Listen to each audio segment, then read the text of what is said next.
Hello, this is Johnny Cycles with CyclesGaming.com, bringing you another edition of Keeping Modern Janky.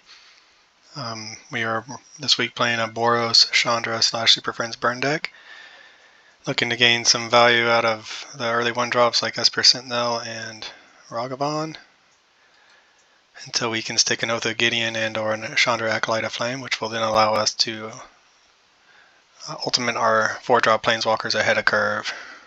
So those would be Chandra, Torch of Defiance, and 2 Koths. Koth of the Hammer and Koth the Fire Resistant. Okay, Wall of Omens. Always nice to have a redraw. However, I think we just probably want to play another Esper Sentinel.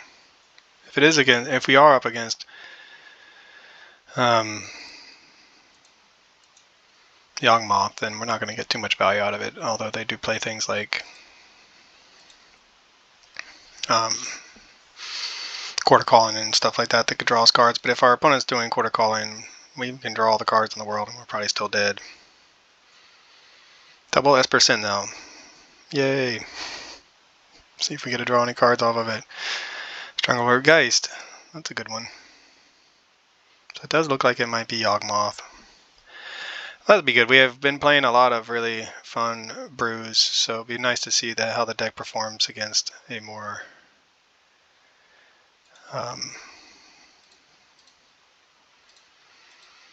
tiered deck, I should say, since Yawgmoth is considered by a lot to be the best deck in the format, at least last time I heard. And we have lost to it a lot. So maybe our opponent thinks we're a soldier deck at this point. I mean, this doesn't make soldiers, but he does make ally tokens, and Gideon's usually a soldier when he transforms himself from a planeswalker into an attacking creature. It's usually in the form of a soldier. Now, is our opponent just mono green splashing black for value, or are they the Yawgmoth deck?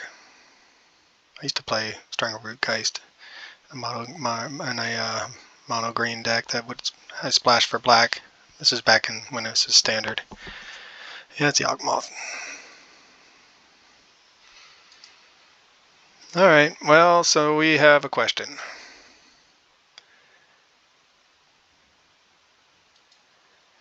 Do we just hopefully draw land, I guess, but do we go ahead and kill their combo pieces?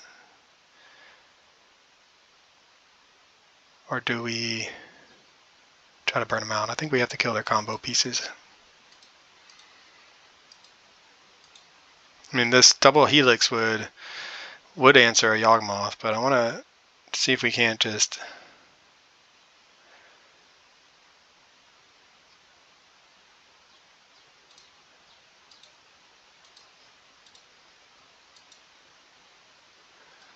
kill the halfling. And I know we're gonna just swing in with everybody, and I don't know if that's the right move or not. Yawgmoth, they take off the counters. We'll just swing in with the core allies then. I'm gonna say Yawgmoth, they take off. It doesn't matter if it has a counter on it or not. It can still combo off, if I understand correctly. Hopefully this will slow down our opponent enough to prevent them from winning next turn. I'm really not confident in even our sideboarded burn plan to win this game. I don't think we're going to be fast enough. And they have the Blood Artist to gain some life incidentally. So here comes, hopefully there's the Yawgmoth, just the natural. In their hand, Yawgmoth, but we did take out a lot of their combo pieces, so he's not as good right now. We might regret having cast those 2 lightning helixes, but I think they would have just built up too much of a port state had we not.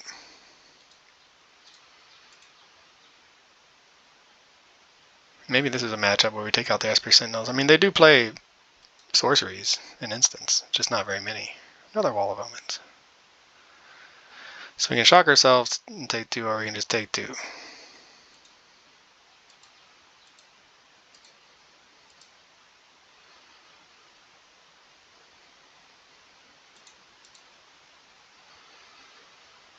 Another helix. Alright, so that's one part of the burn plan.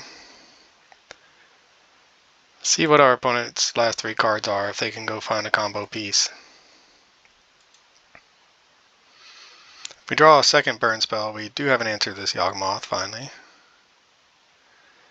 Yep, gonna draw some cards. I would say, and they're gonna mow down our board. Yeah, it's gonna be tough. I mean, they're paying life to do this. They can't mow down the entire board. They have to, in order to, they can get this back, pay life. All right, Grist. Yeah, I've played against Yawgmoth a lot with various decks, and man, I'm just tired of it already. And it's the type of aristocrat strategy I enjoy, to be fair. So, and Yawgmoth, so now they're in position to sack the Yawgmoth, kill something, put up a -1/-1 counter on, sacrifice this, sacrifice the Yawgmoth to put a -1/-1 counter on this. The Yawgmoth comes back. So yeah, let's just figure this out. So they can, so they can sacrifice this, put a -1/-1 counter on that. That comes back with a +1/+1 counter on it. Sacrifice this one to put a -1/-1 counter on that. And this one comes back, and they can loop it so they can draw through their deck, but then they also end up dying. So play land. I don't know what to do, to be honest. We could just try to draw something with these Sunbaked Canyons.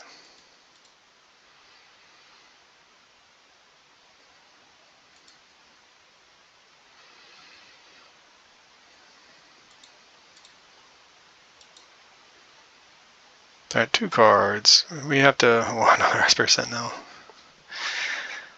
Esper Sentinel Tron, baby. Well, we might as well run it out there, right? I'm going to draw a lot of cards.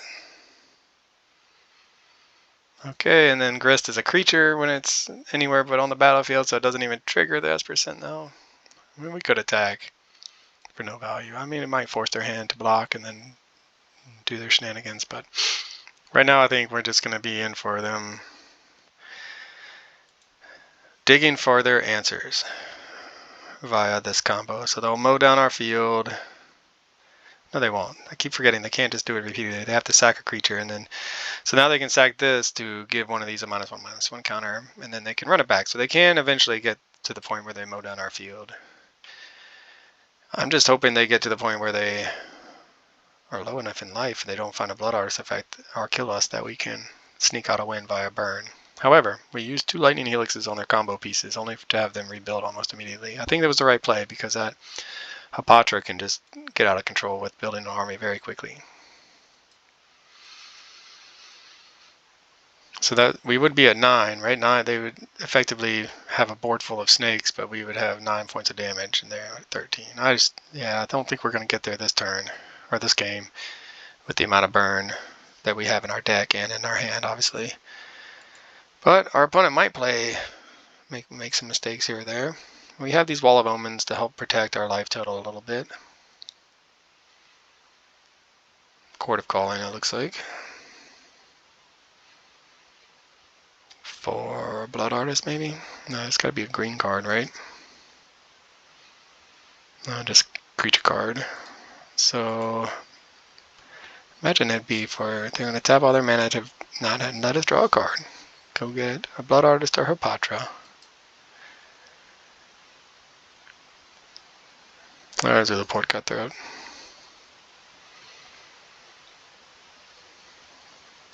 I wonder why they're playing that over the... So now they have essentially a loop. We'll see if they demonstrate the loop for us, where they can gain life and then keep sacrificing creature. If they do it right, they'll sacrifice the right creature, put a -1/-1 counter on that, sacrifice this, put a -1/-1 counter on that, and then we get burned out. So I don't know why they're not doing that yet. So we will just see what we're drawing. And scoop it up.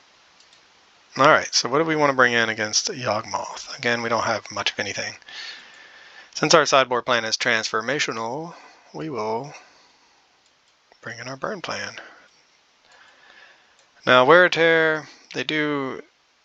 Affinity usually plays that Agatha's Soul Cauldron. I don't know if Yawgmoth plays it very much, so I don't know if we need to bring that in. Take out our Planeswalkers per usual. Both Gideon does provide us some blockers. Maybe go down 2 Chandras. Alright, Yawgmoth, can we beat you? I think we played with my Lucas Surprise deck. We played Yawgmoth like 3 times and we got the last one. We beat them in the last, and they still answered our Emrakul the first time we played it. Okay, well, we have 6, 10. We have a lot of burn in hand, but we really need to draw into a land, so we're going to keep it. We're trusting the magic gods. This Wall of Omens can draw us into land if we hit. We just have such a great... so much burn. I think we have to take risks if we're going to play against a deck like Yawgmoth.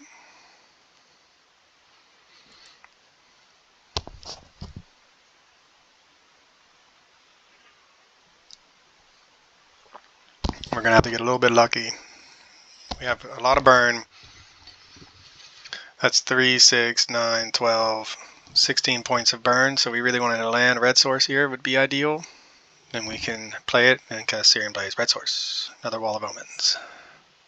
Our deck mocks us. So this might be a fast game. But yeah, red source there, Searing Blaze, the Delighted Halfling, slow them down, hit them to 14, and be set up for a bunch of damage over the next few turns.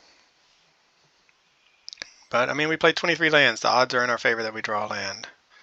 Currently, the odds are laughing at us.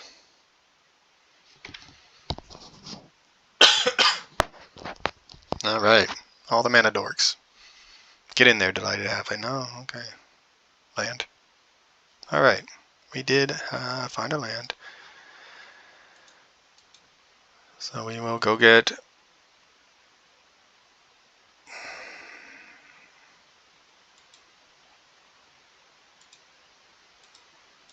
I mean, if this were... it doesn't...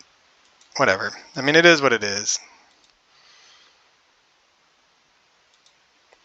They have a handful of mana dorks, so it would have slowed them down from... they would have done the same thing, essentially. They can cast Yawgmoth next turn. We don't have the mana to kill it with what's in our hand. This does slow them down from Court of Call-In or... I mean, Eldritch Evolution doesn't matter. They can just sack this to get the Yawgmoth. I think we're still just all in on the burn plan, though. Grist. Man, they never not have the Grist, or is it Yawgmoth? Now that I said it, it's probably Yawgmoth. Oh, Shieldred. Okay, well, that's pretty good for them.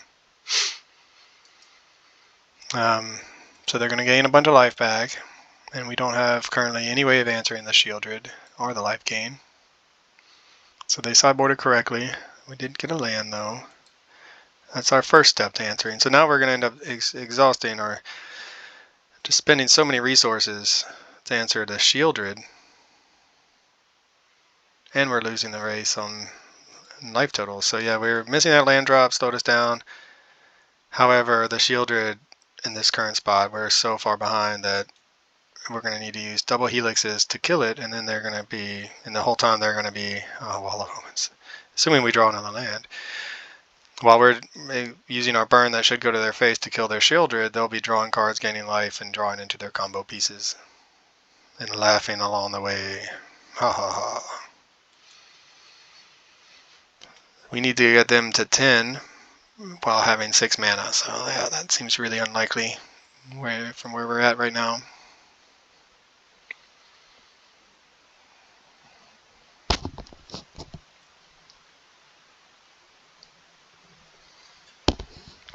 Curse you, Yawgmoth.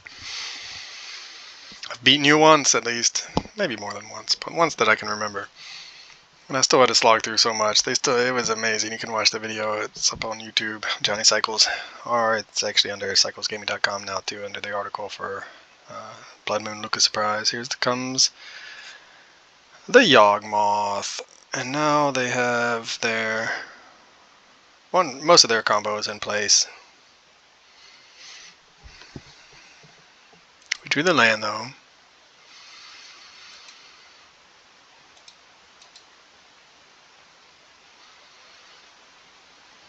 I mean, we'll give it a shot. They have 2 cards. We'll try to... I mean, the Yawgmoth is obviously the key piece of their combo. But this Shieldred is what's going to stop them from dying to burn. So we go back up to 12, get rid of the life gain for now, and just hope that they don't have what they need. They can do something. They might as well sack the Shieldred.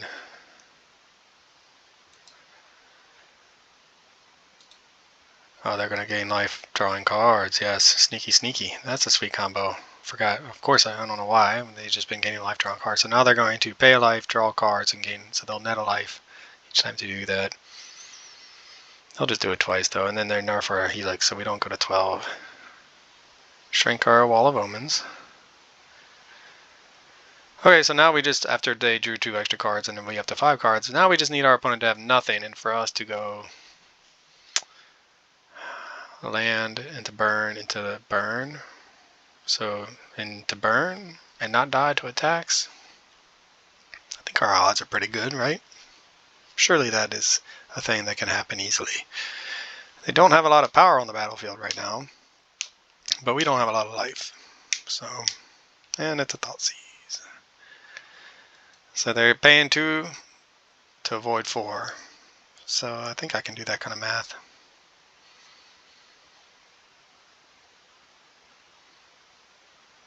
I would say that the odds of us winning this game are basically like less than 1%. Given that we don't, I mean, the redraws or something. Now they have some life gain and more life gain. So yeah, just it's not. They had their best card from the sideboard against us. Lined up, we missed a land drop. That was all it took. Even with making that land drop, I'm not sure it would have mattered. But it at least allowed us to play more optimally. And then we'll lose the Wall of Omens after combat. They'll draw a card and gain a life, and we'll lose a life down to 5.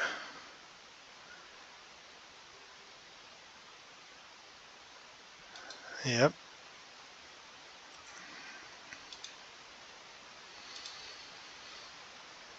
Yeah, I wonder, you know, you don't see burn much in the league play anymore. I wonder if decks like Yawgmoth have run it out of competitiveness, because the kind of incidental life gain they have, not incidental, I mean, this is a combo piece, but they don't need this particular piece to win. They can win in a lot of ways. So it's like the third part of, like, so one of the 3 combos or something like that. I think we're just dead now. They can drain us. All right, well, for Johnny Cycles, did it again. For CyclesGaming.com, this is Johnny Cycles. I'll catch y'all on the next one. Hopefully we won't play that Yawgmoth again. This has been another edition of Keeping Modern Janky with Johnny Cycles. Thanks for watching. Be sure to check out my website, CyclesGaming.com, for original Magic the Gathering content. You can read about my Commander decks or my janky modern brews. My latest article is about the Zombie Precon and its effect on Commander. I give you a couple different deck lists. If you're interested in a science fiction / fantasy novel, be sure to check out my book, The Podcon. I'm publishing it serially, a couple chapters every month. Again, thanks for watching. Check me out on YouTube, Johnny Cycles. Click that subscribe button. I'd really appreciate it, and I'll catch you on the next one.